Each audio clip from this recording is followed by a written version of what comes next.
Hi, everybody. So I'm actually streaming on both channels because I am still trying to promote my book. Today, I'm going to discuss how my book resolves the non-entity problem with traditional antinatalism. Maybe it was lost on some people, maybe it wasn't clear, but I think I need to explain it explicitly. Now, before I get started, let me just say this: I am schizoid. I don't like I don't necessarily need external validation, but I did make a mistake by seeking external validation. Um, Basically, trying to get approval for my argument. Um, I guess that was a mistake because I don't necessarily need validation. Like I do, if there are holes in my arguments, I would like people to point them out. But I don't think that there are any holes in my argument, and I don't necessarily need external validation. I am self-actualized. Like that is a crucial error that I made.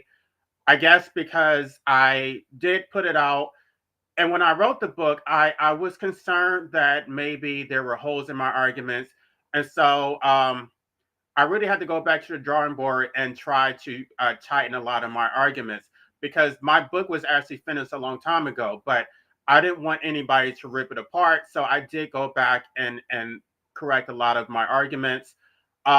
With that being said, there's like the bullet points are still misaligned, but I really couldn't control that because that was in a conversion. So um, I think my arguments are sound. I'm open to debate anybody on the actual merits of my arguments. The terms that I use are intentional and strategic. I maintain that this is a system of life slavery. I do maintain that the government is the master state. I can defend all of those terms. Um, but anyway, let's get into. I have a comment already. Hello, everybody.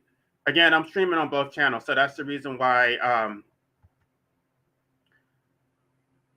Because I have new people who recently subscribed, so that's the reason why I'm showing the book for those who are just coming to my channel. Now,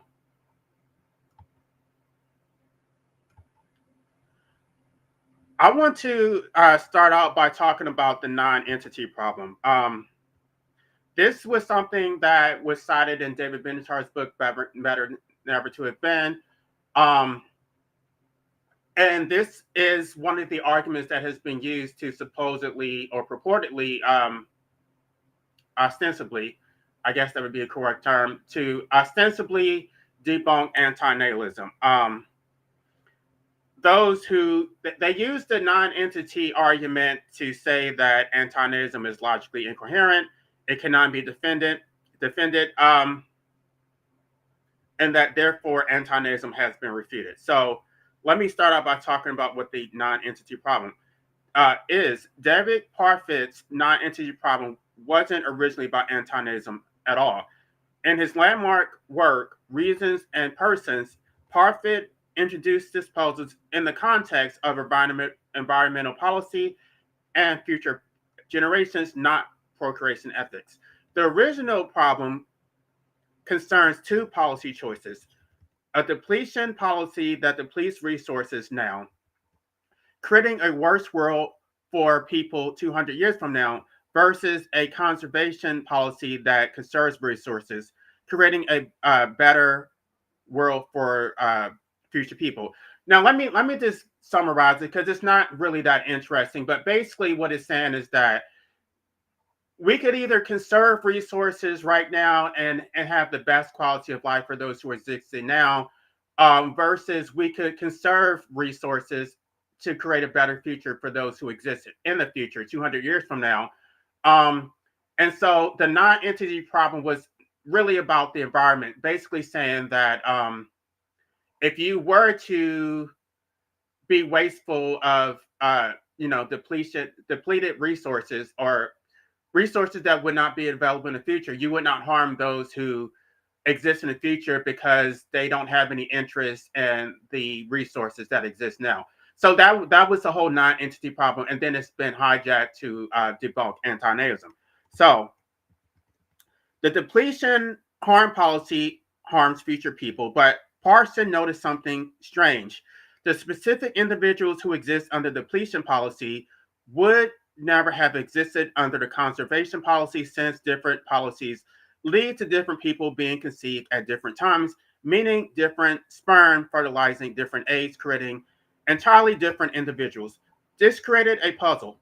How can we say a policy harms future people when those specific people wouldn't exist under the alternative policy? There's no one who is worse off, no comparison subject who exists in both scenarios. Parsons' problem asks, I keep saying Parson, it's Parfit. Parfit's problem asks, can we wrong people by choosing policies that determine which people come to exist, even if those people aren't worse off than they would have been otherwise? Philosophers notice that this same logical structure could be weaponized against antinatalism. The objection goes, procreation cannot harm a child because the alternative was non-existence, and there is no worse off comparison subject. The child who exists would not exist in the alternative scenario, so how can they claim their harm? Compared to what? Therefore, antinatalism fails. This application treats every individual procreative act like Parfit's policy scenarios. The child either exists or doesn't exist. Since there is no comparison subject who exists in both scenarios, there's supposedly no one who is harmed. To resolve means to settle or find a resolution to a problem, dispute, or contentious matter, to cause a discord to pass into concord, to reconcile or make compatible seemingly incompatible things. Life abolitionism resolved this supposed debunking by demonstrating that antinatalism can be validly defended without requiring person affecting comparison harm to a non-existent subject. Life abolitionism rescues the antinatalist position from a conceptual trap and shows why procreation is unethical in a way that the non-entity problem does not address. Traditional antinatalism made a critical strategic error. Regardless of its analytical approach, whether the axiological asymmetry, rights-based arguments, or other frameworks, it reaches a deontological conclusion, claiming that every person is always harmed by being brought into existence. This is a universal, categorical claim that applies to everyone regardless of their individual circumstances or subjective evaluation. David Benatar's famous asymmetry argument exemplifies this. He claimed that the absence of pain is good even if no one exists to enjoy it, while the absence of pleasure is not bad unless someone exists to be deprived. This functions as a deontological constraint on procreation. It establishes a categorical rule, don't procreate, period, creating a universal prohibition that applies to everyone regardless of individual circumstances or outcome. The deontological conclusion created two fatal vulnerabilities. First, it invited the non-entity objection. Harm compared to what? The child doesn't exist before, so how can it be worse off than non-existence? How can you prove this universal claim about everyone? Second, it requires speaking for everyone, including people who say they are happy to exist. Traditional antinatalism had to insist you are harmed by existing, whether you realize it or not, which comes across as patronizing and alienates potential supporters. Traditional antinatalists spent decades trying to defend this deontological conclusion through increasingly complex arguments about whether non-existence is better than existence, about asymmetries between pain and pleasure, and about whether one can be harmed by being brought into being. These arguments failed because they required proving an unprovable universal claim that every single person is harmed by existence, even if they report satisfaction with their own lives. By insisting on this deontological conclusion, traditional antinatalism made itself vulnerable to what appeared to be an unanswerable objection. The resolution is this. Life abolitionism reaches a consequentialist conclusion rather than a deontological one. Traditional antinatalism, traditional antinatalism's deontological conclusion claims every person is always harmed by being brought into existence. This is universal, categorical, and applies to everyone regardless of their own evaluation. Life abolitionism's consequentialist conclusion observes procreation creates observable harmful consequences, unjust enrichment, non consensual risk imposition, structural captivity that establishes the moral debt for life enslavement, which individuals can evaluate and choose to waive. This shift is crucial because it means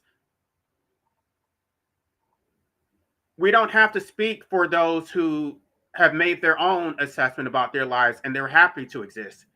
We don't have to patronize them and say that they were really harmed when they don't feel that they were harmed.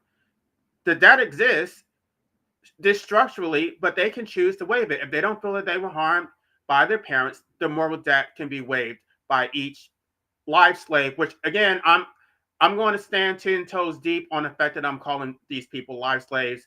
I think I have already presented my case effectively and exhaustively and thoroughly. So yes, I'm absolutely going to continue using the word life slave. I think I have substantiated my reason for using that term.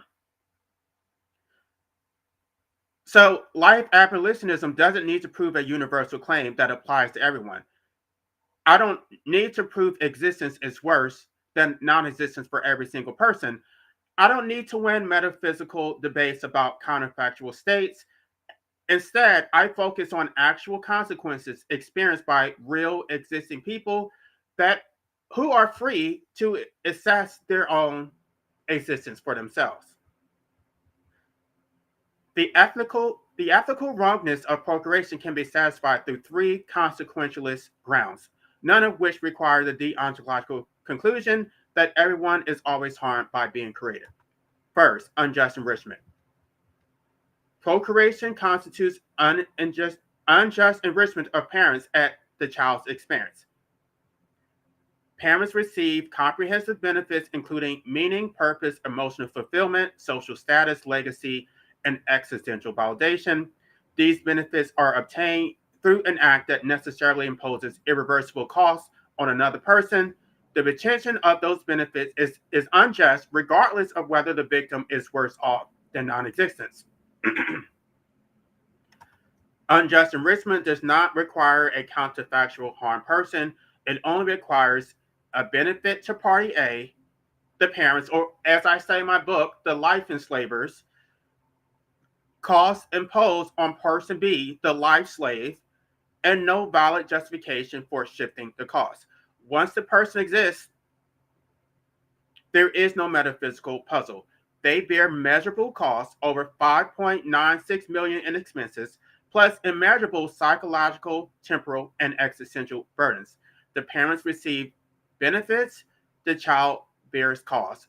And this asymmetry constitutes unjust enrichment. Procreation is unethical because it unjustly enriches parents at the child's expense of a claim that requires no comparison to non existence. Second, the non consensual risk imposition. Procreation is the reckless imposition of comprehensive risk without consent, and we can we can observe the consequences when those risks materialize. Life abolitionism grounds wrongness in the act of imposing risk, not in the eventual outcome. Mirroring tort reasoning, you can wrong someone by imposing a non consensual risk, even if the outcome turns out acceptable or worth it. If I perform surgery on you without consent while you're sleeping, I have wronged you even if the surgery saves your life. The wrong consists in the non consensual imposition, not in making you worse off.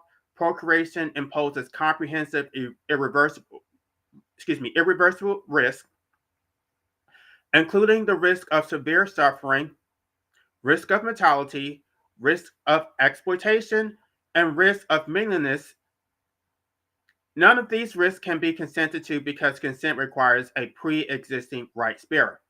The parents impose these risks unilaterally. Procreation is unethical because it imposes non-consensual risks, a claim that requires no metaphysical comparison to non-existence.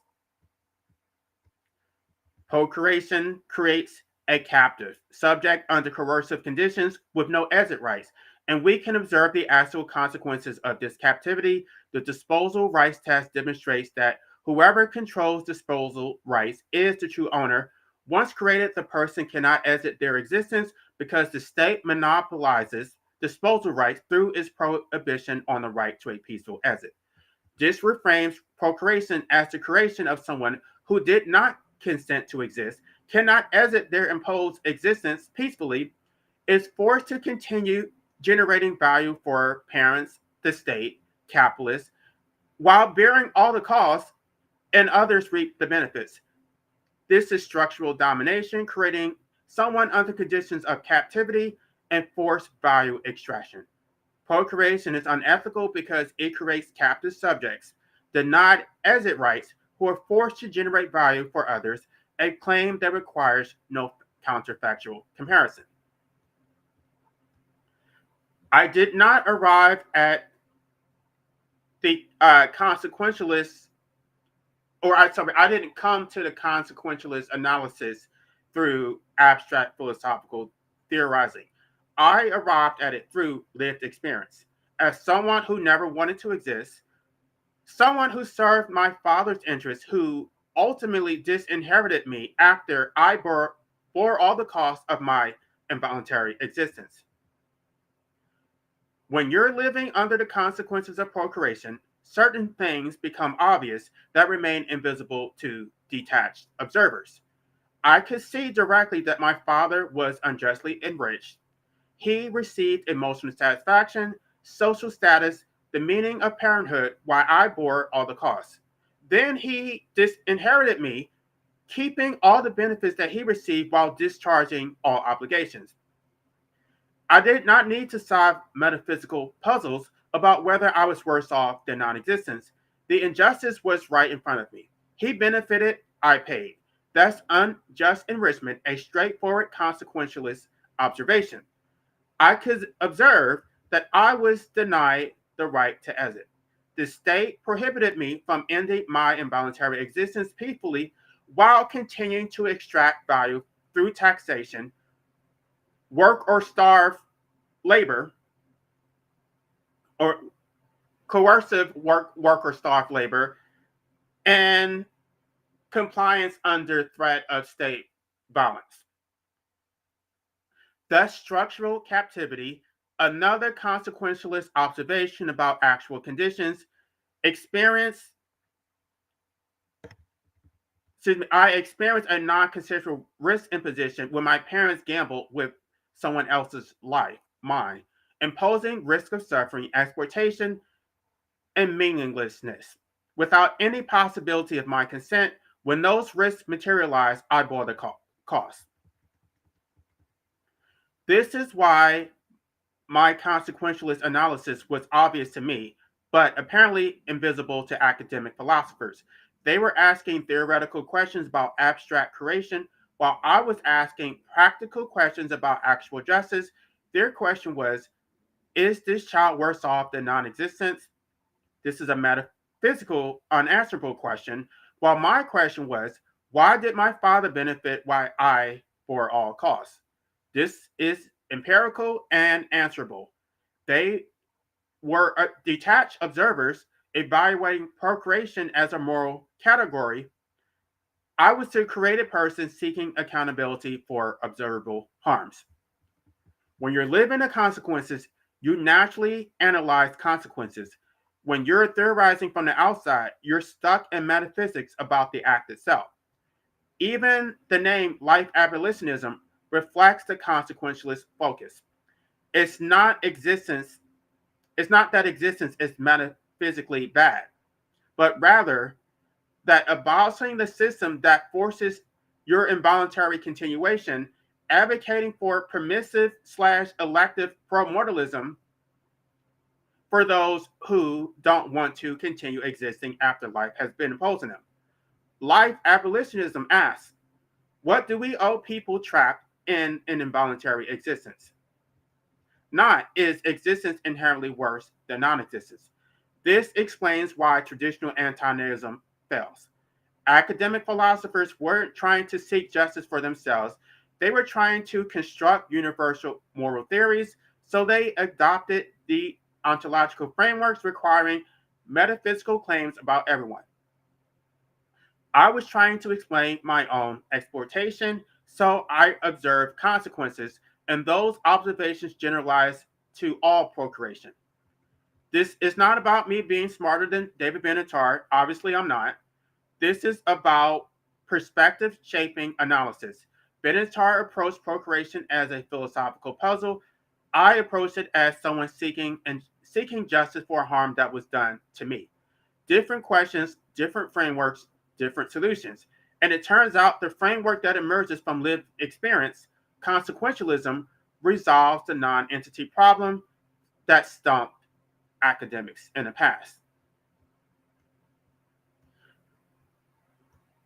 The non-entity problem has been resolved completely by reaching a consequentialist conclusion rather than a deontological one. Traditional antinatalism reached a deontological conclusion, which is why they got stuck. A deontological conclusion requires defending a universal categorical claim about everyone, forcing you into an impossible comparison where you must prove everyone is always harmed by being brought into existence, even for people who report being happy. A consequentialist conclusion makes the comparison irrelevant.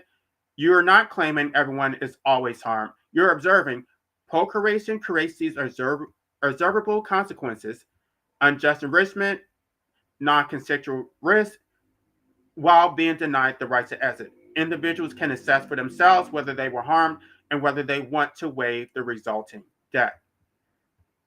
This isn't just bypassing the problem or changing the subject. This is solving the problem by reaching a different analysis. The non-entity problem assumes antinatalism requires a deontological conclusion. A universal claim about everyone, it does not. A consequentialist conclusion resolves the problem by showing that the assumption is false. The non-entity objection defeats everyone. Every person is always harmed by being brought into existence. This is a deontological conclusion requiring impossible universal proof, but the objection does not defeat the consequentialist claim that procreation unjustly enriches parents at the child's expense, that procreation imposes non-consensual risks that materialize into actual harm, that procreation creates captive subjects who are denied the right to exit, and that individuals can assess these consequences and choose whether to waive the resulting moral debt. This is an individual evaluation. The consequentialist claim establishes that procreation is unethical by examining actual outcomes experienced by real people, not by making universal claims about being created metaphysically. This is crucial. I don't have to speak for those who are happy with their existence. If someone says they're happy, the consequentialist response is that's your evaluation of your situation. Your happiness does not erase the objective facts. Your parents were unjustly enriched. You bore non-consensual risk, and you are currently denied the right to exit. You can choose to waive the debt this imposition created, but your satisfaction does not make procreation generally ethical. The deontological antagonists had to respond, no, you are harmed, you just don't realize it, this is unwinnable. The consequentialist position observes these structural conditions exist regardless of your subjective satisfaction. Procreation created the harms. That makes procreation unethical. This is what resolution means. I've shown that the core anti-natalist claim, procreation is unethical, can be defended through a consequentialist analysis of actual outcomes without requiring the deontological claim that made traditional anti-natalism vulnerable. Let me see if I have anybody still here before I keep going.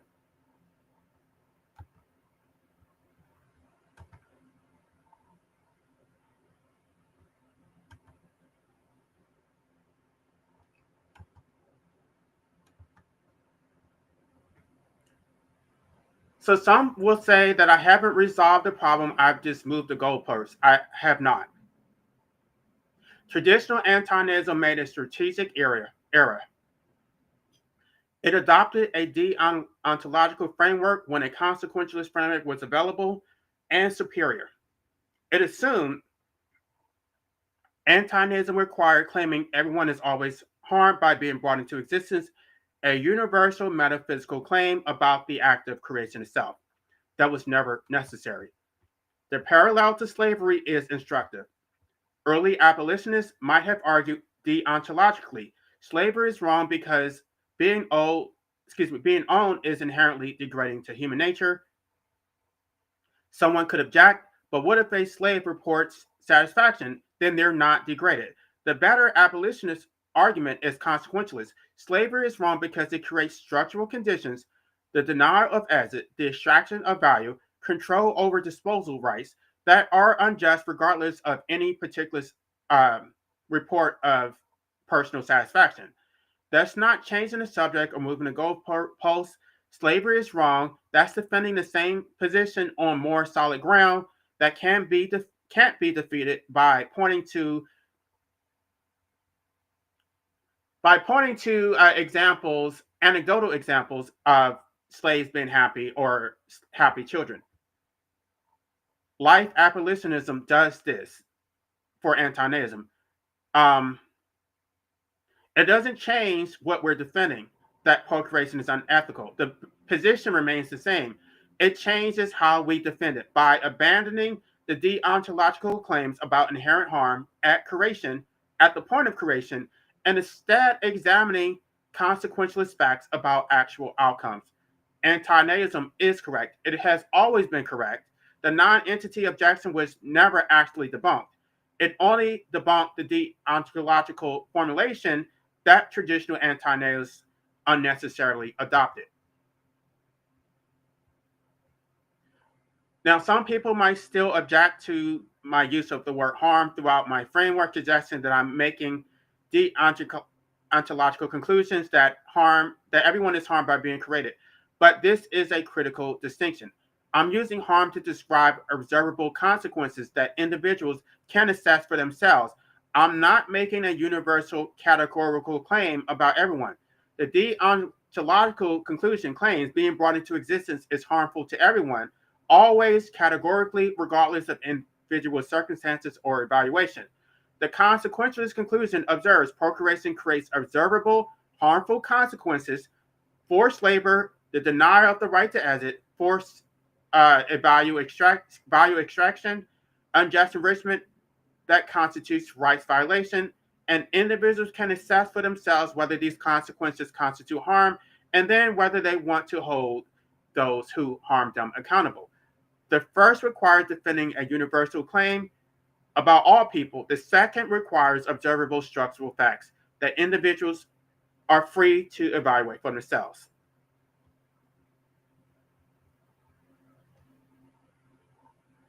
What makes the consequentialist formulation of anti-Nazism bulletproof is that I'm not making a metaphysical claim about being created. I'm observing actual consequences. The harm occurs after the person exists. They are measurable. The person is prevented from exiting. They're compelled to work. They're subject to taxation and unjust laws, which are backed by violence, and they receive no remuneration for the costs that they bore. Once the person exists, there is no metaphysical puzzle. These are straightforward, observable facts about how existing people live. The state forces continuation. Capitalists extract surplus value. The person created bears all the costs. Life abolitionism recognizes that the person being brought into existence can waive the moral debt for life enslavement, which is where reaching a consequentialist conclusion proves superior to reaching a deontological one. The deontological approach requires telling people you are harmed universally and categorically. The consequentialist observes these structural conditions exist structurally. This is what creates the moral debt for life enslavement.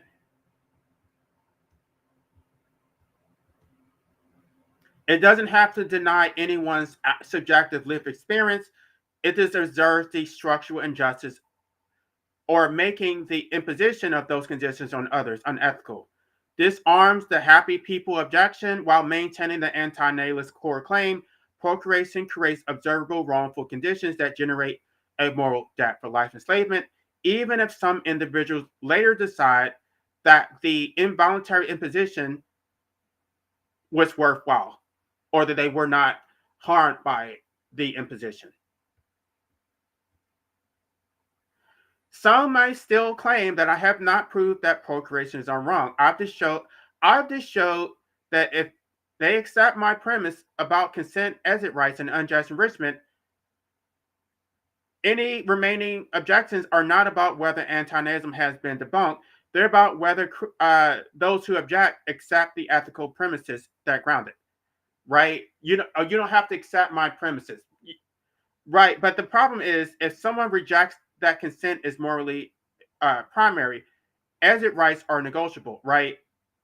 Because because life abolitionism is based on the imposition of life and is also based on a denial of exit rights once you exist. So there's two breaches and both have to be addressed.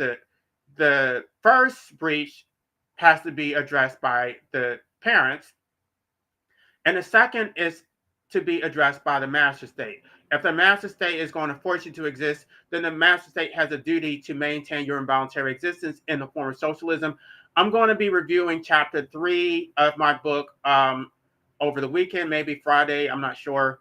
But I'm going to be reviewing chapter 3 very soon. Um,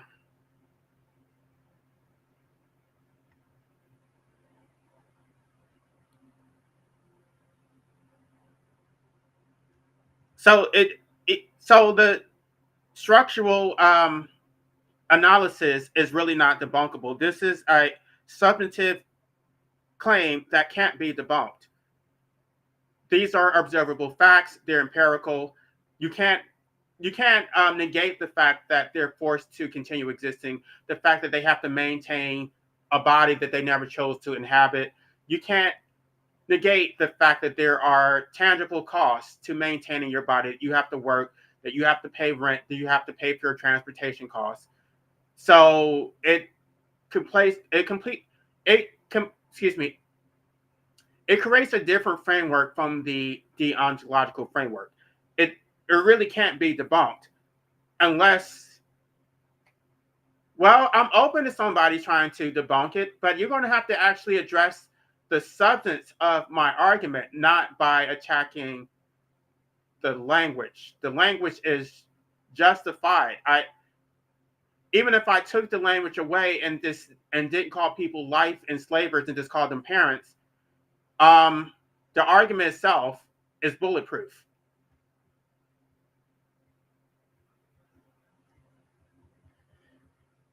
Now, let me see if I have any comments because I'm pretty much done. Unless somebody has questions.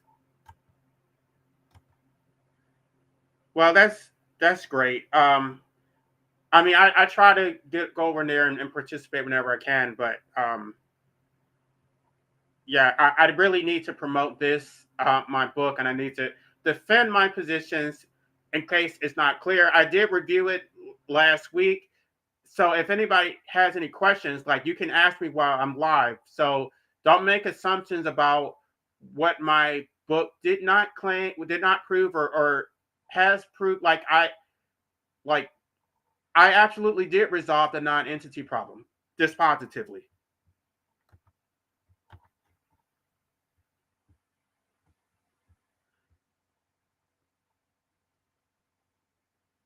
Now, someone can argue that I haven't resolved the non-entity problem, but only if they insist that anti-Nazism must reach a deontological conclusion, requiring the universal claim that everyone is always harmed by being born into existence, categorically, regardless of their individual assessment.